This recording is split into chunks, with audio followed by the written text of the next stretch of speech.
If you're new here, hi, I'm Jonah, the host of Moving Women Forward community podcast, with my mission to help 100 women in 100 days move from feeling stuck to empowered, amplifying their voices through expert-led support, visibility opportunities, and meaningful networking.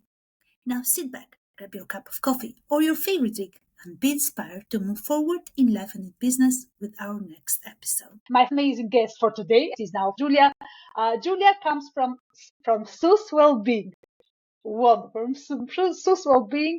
She's the founder of a sustainable luxury and holistic beauty brand rooted in genuine planet care. Now, I'll leave the floor to Giulia for the introductions, and then we'll crack on with the questions.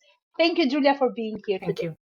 Thank you. So my name is Giulia. I have a background in bioengineering and a PhD in biomedical engineering. So very interested in the, understanding how our body works. I also have a cosmetic product formulator certificate. So I formulate my own products, which is linked to my business, of course, because I really, really love using plants, herbs to create beautiful formulations.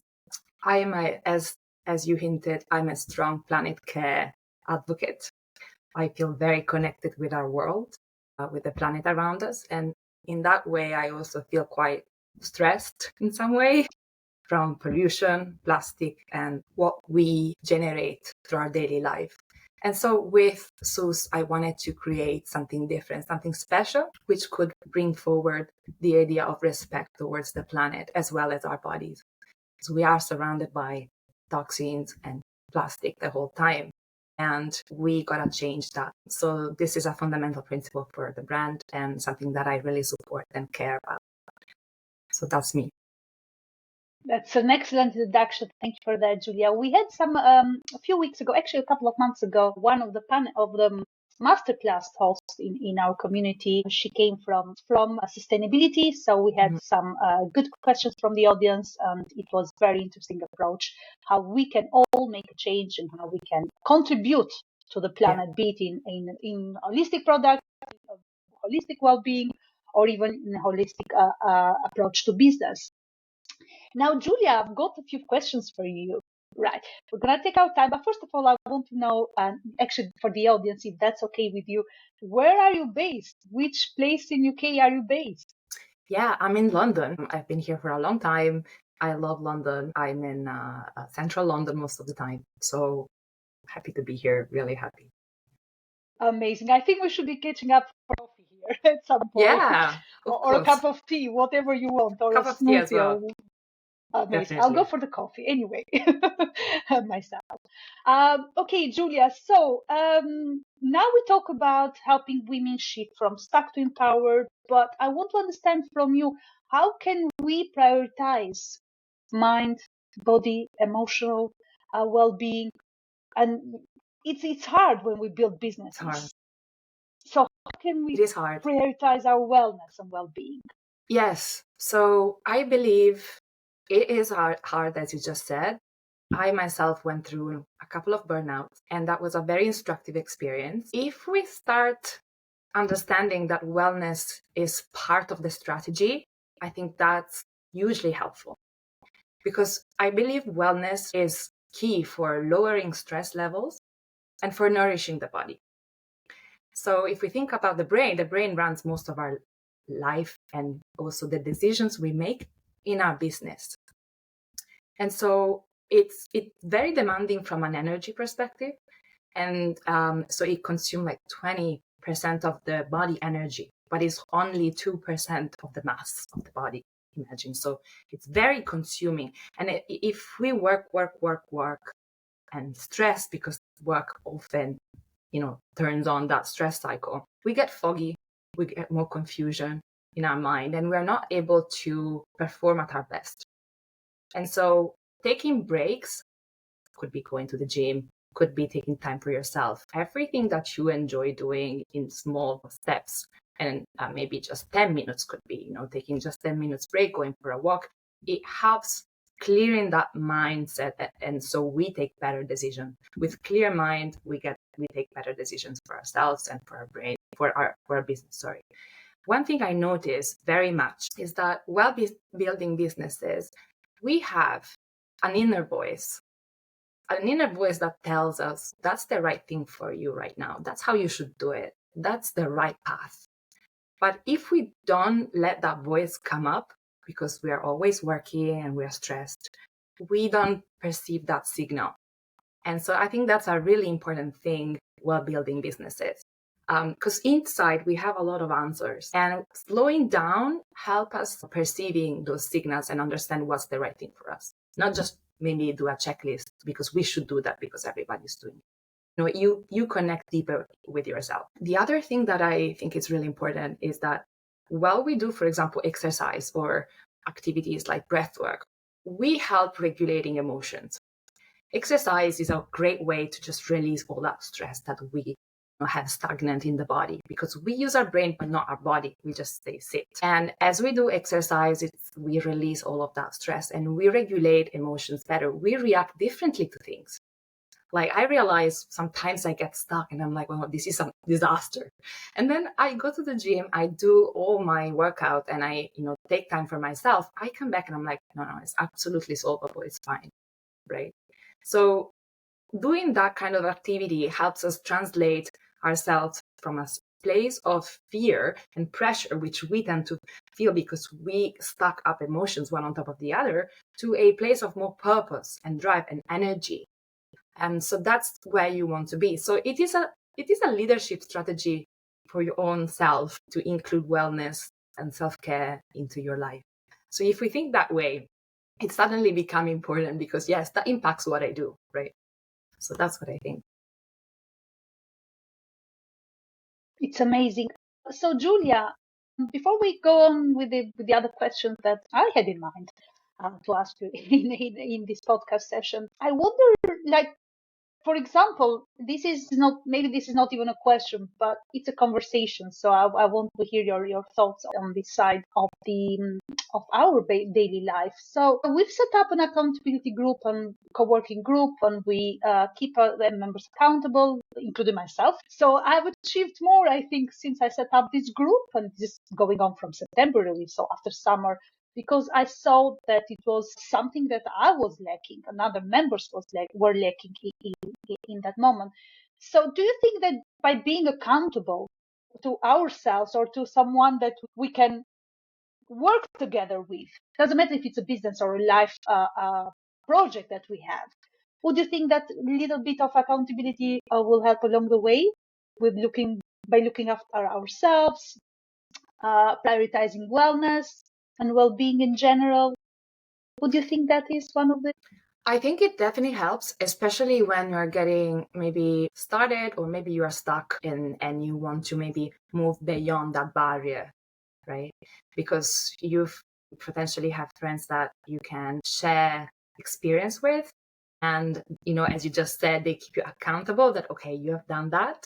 But we work as human beings very much in a, repeatable way. So we get into routine quite a lot. And so when we make sure that we get something started and we follow up with it, then it becomes a routine for us. So if it's a block, for example, at the moment, to maybe introduce those times at the gym, or maybe that times for yourself, or maybe achieve that step, being accountable is super helpful, because then you start, practicing it over and over. And that then becomes something you do much more easily. It's not even an effort. It doesn't even, it's not that a weight as it used to be, right? It becomes natural, and then you harness the whole benefit. So I think it's really important to have someone that helps you. Amazing. Yeah. We agree on that. That's good. So it's the ideal, let's say, the ideal environment to bounce back ideas and build that routine. That's amazing. Now, going back to the proper questions that I had planned for this episode, I want to understand a little bit. So we have women in the community that are looking to turn their passion into profit, gain their confidence back. I know we are not here to talk about mindset and how to help that, how to help the community in that perspective. But I want to understand the role of self-care for women that are trying. I don't want to say the word struggle, but they are challenged to turn their passion into profit, challenged by environment, challenged by demands, as you mentioned before. So it's so much comparison out there. So what is your point of view? Yeah, I think there is a key word here that is really important, which is confidence. And self-care is a form of self-love, right? So we, show love to ourselves because we care and we provide that care to ourselves. So self-love and confidence are exactly the same thing. So by practicing self-care, we boost our confidence. It is a process that is triggered. The more we practice that self-care, we boost our self-love and confidence, and that impacts our business. So when we are in a space with a lot of competition, we may be stressed. We may think of, okay, where am I positioned here? The confidence we have in us helps us navigating those challenges because we believe in ourselves, and it also affects the quality of the thoughts we have. How big is our vision? Where do we want to go? And we need to believe that vision really deeply. So confidence, I think it's totally linked to success and to achievement. And that level of confidence that we practice on a daily basis through thinking about our own well-being, nourishing thoughts, positive thoughts, and being grateful of what we're doing, of who we are, and bringing positive emotions. And here I'm particularly referring to breath work because it's a very special way to kind of practice these emotions, which lead confidence, lead believe in yourself, lead positive thoughts. And so that is translated into your conversation with your suppliers, with people you work with. You bring that energy with you, and that impacts your business. So I think there is a deep connection. I think I caught up something there, like along the lines, it's like the self-care properly equals more productivity. So it also clears up the mind, the body, and clears up things that are not so important, or let's say futile things, or ideas that we have. So it kind of prioritizes what's best, right? Mm-hmm. So it puts in a different perspective. That's great. Amazing. Thank you, Giulia, for talking us and giving us some insights in regard. Let's say we are practicing wellness, or we are doing some rituals that can be mindset, even body and self-care. What would you recommend if we are in a career switch or a business launch? So not just business launch as in a big mission, but let's talk even if we are launching a project that we have. Now I want to call it little because it's little compared to the bigger vision of it. Yes. I think I would go back to what I just said about positive energy, positive thoughts that boost your confidence, and that is then reflected in what you do. Because when you build something, it's that moment of, something is coming together, whether ideas or whether you're starting a project, but you see, things moving and you're going to launch maybe a product, you're going to launch your service. There is a lot of emotions there. And I think breath work as an exercise, like even 10 minutes per day or 15 minutes per day. So it doesn't have to be like an hour long. It can be like a small session in the morning and in the evening. Is a really great place to take that break that we've been talking about, because breathing helps regulating our nervous system, obviously. So if we inhale, we turn on some alertness, but when we exhale, we release stress. So it helps releasing tension, and it helps us being present. And because it brings our mind to our present moment through that exercise, it's a way to catch your mind and, focus on where you are and your feelings right there. And in some way, which I think is very fascinating, it helps us connect with our emotions at a deeper level. I notice when I practice breath work and then I hover over a positive idea, positive thought, such as what I'm doing, I'm excited about my project, what I'm, working on, I get so happy. That happiness, sometimes we don't really practice it. We don't have time for it. It's an emotion that we don't really take out. But through that moment, we can practice it at a deeper level. And practicing emotions, I learn, is something that is actually affecting your overall life generally. If we don't practice gratitude, positivity, and happiness, then those emotions just don't come back to us because we just don't practice them. We just leave them on the side because we are busy doing other things. And so they stay stagnant, they stay away. Well, we bring them throughout our body. We can feel that. And then we feel it again and again and again. And therefore you feel really energetic, really happy.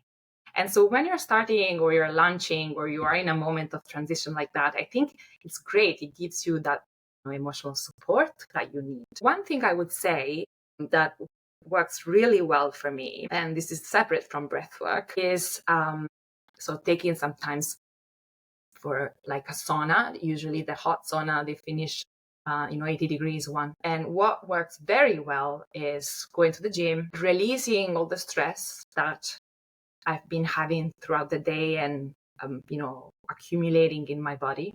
So it's a way to just let it out and oxygenate the brain as well, because as you do exercise, you oxygenate the brain, like breath work actually, because you breathe very deeply. So you bring oxygen to the brain, which actually brings clarity, because it's actually the way the brain works. It needs oxygen, and sometimes we don't breathe very well as we work, as we talk. So going to the gym, do exercise, and then have that sort of 15 minutes in the sauna. And the heat from the sauna turns on the parasympathetic nervous system in your brain, which is your rest signal. So you have to rest, you have to relax in order to keep the heat around you. It's strong heat, you have to rest. And I would suggest just releasing stress and unleashing to that resting feeling. And it's really great because it actually releases tension in your body, in your brain. And after exercise, where you've been accumulating that sort of adrenaline and stress in your muscles because they've been worked out, then you release everything to the sauna. At the end of that, you are just in peace. So it's really, really great. Obviously, what that means is as you build your business, you take that half an hour of exercise, 20 minutes sauna is about an hour and a half for yourself. And that's mandatory. Obviously, there may be moments that you're like, okay, I cannot do it right now, but that's an exception, right? So it has to be religiously part of your life. And it could be maybe something else for you. If you'd like to walk, if you enjoy walking, you can walk to the sauna, whatever makes you feel good, because it could be personal. I'm just saying what works for me very well. And I do breath work in the evening before going to sleep, because I noticed that switching off through breath work gives me a better sleep. If I go to sleep with all the thoughts of like what I've been working on, I don't sleep as well and as deeply as with breath work. So that's very helpful. That sounds amazing. So like you built a ritual, not a routine. A ritual. It's like a ritual.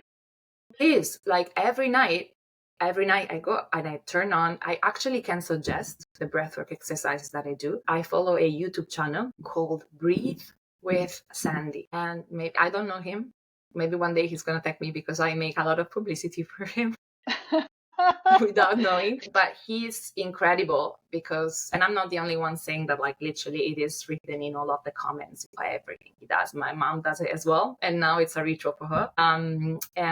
He does even from 7 minutes to 25, so it doesn't have to be a long exercise. It depends also how you feel in that moment. So everything is with a strategy in mind, isn't it? I like the word strategy. I talk a lot about strategy. Definitely. I talk a lot it about is a structure. strategy. Yeah. If you build that routine, that structure around the strategy that you're planning to implement in your daily life, doesn't matter, business, life, whatever we've got in our daily plate, but it's everything all together comes down to building up a routine. So being consistent and being more accountable to the work we do. Now, Giulia, we are almost at the end, but I want to touch a little bit, because I was about to ask you what is one tip that you can give to the audience today, but you already shared that through your personal stories, so your routine and your daily life. Now, I want to understand a little bit more about the sustainability. Mm-hmm. How we can implement sustainability in our daily rituals, in our well-being. I understand by products, so your products are amazing, but I want to get to how can we implement that step, right? There are many people thinking, I'm not able, it costs a lot. I don't know if I can source this product or I can do this other tactic or whatever they are planning to. Now, how can we do that in an easy way, if there is any? Yes, definitely. So I believe that we need to start thinking about the products we use in a holistic way. For example, the packaging is part of the quality of the product, because if the packaging is made of plastic, it's going to release microparticles in the product, which we use. And that's how we absorb a lot of that plastic through the products that we use, what we consume. So when we go and buy a product, we think, imagine your wallet is like a way to vote, right? You choose products that also are in line with your ethos, hopefully it's a sustainable ethos, which allow you to make a certain decision. When the market shifts and people seem to be more interested and more caring, also the producers, the suppliers, and everybody's gonna, turn on that attention, say, okay, people seem to be interested in more sustainable product. We need to offer that to them, right? Because otherwise they don't buy what we offer. So even if people think, okay, maybe I'm not gonna have a massive impact, but together working on those principles, we actually shift the market interest. And that impacts what the industry is going to offer to the public. So, for example, when I go to supermarkets, if I look for a product, I check the ingredients really carefully. I look at the packaging, and I think, if I buy this, how do I get rid of the packaging? How do I dispose of the packaging? I started thinking about it before I buy something, because it gives you an idea of how then you're gonna potentially get rid of the packaging. So you start thinking about it, okay, if this is maybe something we can recycle, I think that's great. If it's glass, it's even better. The more we introduce glass in our life, the better, especially recycled glass.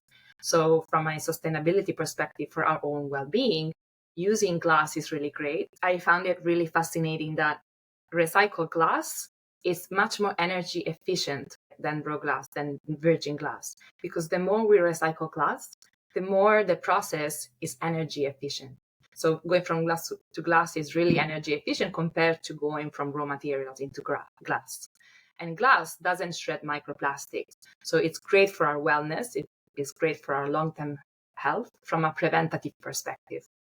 Because I believe in the world we live in, we have been prioritizing convenience, and we've been prioritizing easy comfort, stepping on top of preventative health. And so that's also part of your well-being strategy. So that's where the products that you use come into the picture, because what you use directly impacts also what you absorb. So I believe being more conscious and doing the right research when we buy a product, for example, is this company investing, for example, in reforestation in certain areas of the world, in fair trade?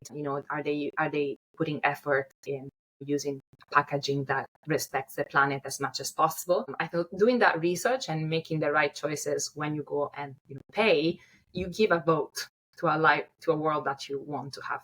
If you think that way. You've given me some food for thoughts. I hope the audience has taken on board your advice and suggestions, and this is amazing, because we often are driven by convenience. Obviously, we are driven by what is available out there at the earliest convenience. It doesn't matter the sustainability or the quality, but we just want it right now, basically. So that needs some thought, and maybe we can also shift our urgency, how we perceive urgency in terms of choosing these products, absolutely. or when we rely on services, because this is very common denominator for businesses mostly.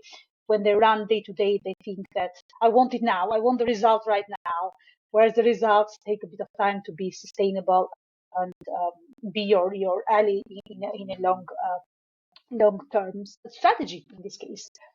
Well, Giulia, we've come almost to the end. I'd like for you, so you have the space here to promote your business. I'd like the audience to know where to find you and your amazing products, starting the sustainability journey right here, right today, by sourcing your products and checking that for themselves and seeing the amazing work you are putting into your products and the passion and how it will help them to look after themselves and be more in the well-being environment with intent. Yes. So SUS is a brand focused on slow aging, and it takes a very holistic approach because, as I just mentioned, slow aging is also being more cautious about what packaging we use because that impacts obviously microplastics and the product inside, which is what we consume, right? So slow aging also means understanding which ingredients are key for slowing down the aging process in the body.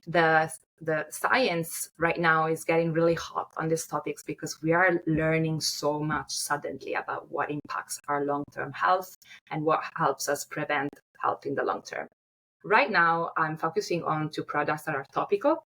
So a serum and a cream, which is a night cream that are made with like 98% natural ingredients, apart from niacinamide and retinol, which are 2 types of vitamin-derived ingredients.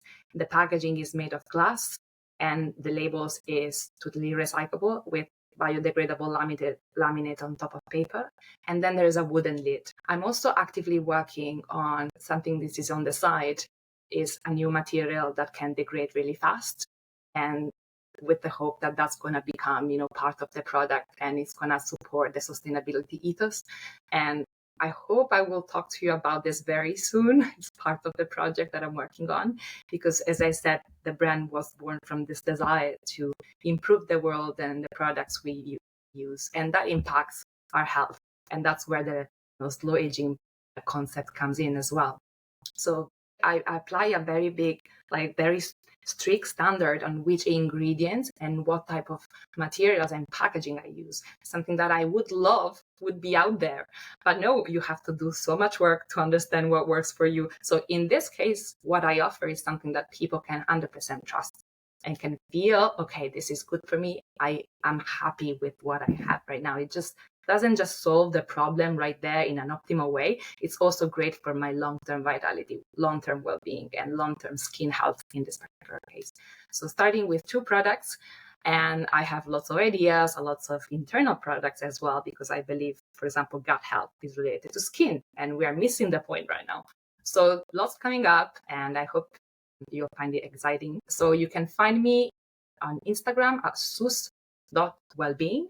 SUS, and my personal page is Wellness with Julie. Thank you so much, Giulia. Thank you. It was a pleasure. It's been amazing, and Thank your you. calm manner, it helped a lot because usually, guests feel nervous. I do feel nervous if I'm, if I see someone that is not as comfortable as I had a lovely conversation. And again, you gave me so much food for thoughts. I hope the audience has taken on board your recommendations and your advice. Thank you, everybody,